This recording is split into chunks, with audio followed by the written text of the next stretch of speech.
مقامات تاجیکستان تصمیم گرفتند مرکز یگانه متمرکزانیده شده مشتریان اپراتوران علاقه برقی را تأسیس دهند. تأسیس مخزن یگانه معلومات شرکت‌های موبیل را در نظر می‌گیرد که آن اطلاعی مربوط به کاربران تلفن‌های موبیل و اینترنت در تاجیکستان را به عنوان مخزن یگانه معلومات شرکت‌های موبیلی جمع می‌آورد. نادر میرزایف، عضو شورای نزد رئیس جمهوری تاجیکستان عاید به تکنولوژی‌های اطلاعاتی و مخابراتی، روز 8 دکبر به رادیو آزادی تأسیس مخزن یگانه را تصدیق کرد و گفت درست این خیلی مخزن تشکیل کرده ایستادن در خدمات علاقه.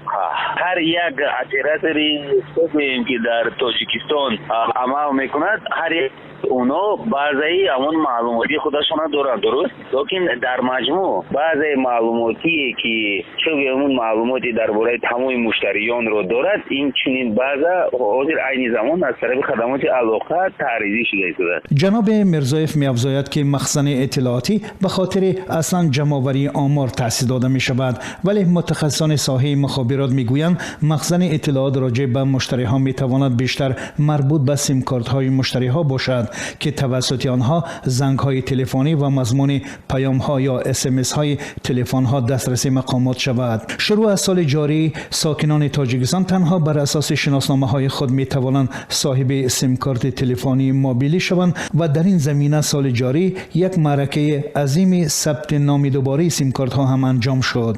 اخیراً حکومت تاجیکستان قرار درباره ترتیب و طلبات پیوست شوی به شبکه علاقه برقی و خدمات رسانی‌های وابسته به آن را تحت رقم 207 به تصویب رسانیده است. طبق آن منبع در تاجیکستان فعالیت نقطه‌های خرید و فروش سیم کارت‌ها موافق اجازت مقام وکالتدار دولتی در ساحه علاقه برقی به راه مانده می‌شود.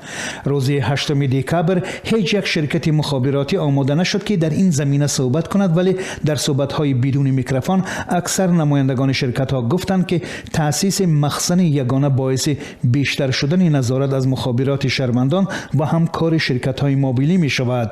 در همین حال اساسیاسیون شرکت‌های موبیلی تاجیکستان از نمایندگان خود در شرکت‌های موبیلی تقاضا نموده است که از نگاه حقوقی در مورد تأسیس همچنین مخزن معلومات از جانب خدمات علاقه نظر خود را پیشنهاد کنند.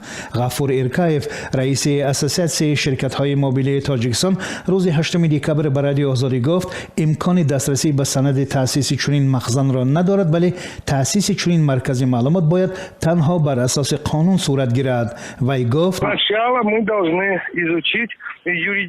در قدم اول ما باید زمینه حقوقی آن را بیاموزیم. من به معلومات شما میرسانم که در تاجیکستان قانون درباره علاقه برقی عمل میکند که بر اساس آن هر شرکت موبیلی با مشتری خود قرارداد دو جانبه درباره سری بودن همه معلومات مشتری به امضا میرساند و این چیز کفالت داده می شود. باز قانون دیگر درباره حقوق مشتریان وجود دارد که همه نوع خدمت رسانی با کفالت و همه جانبه انجام داده می خواهد شد. در این صورت این سندی که به دست شرکت ها رسیده است باید بر اساس ارزش های حقوقی بهاگذاری شود.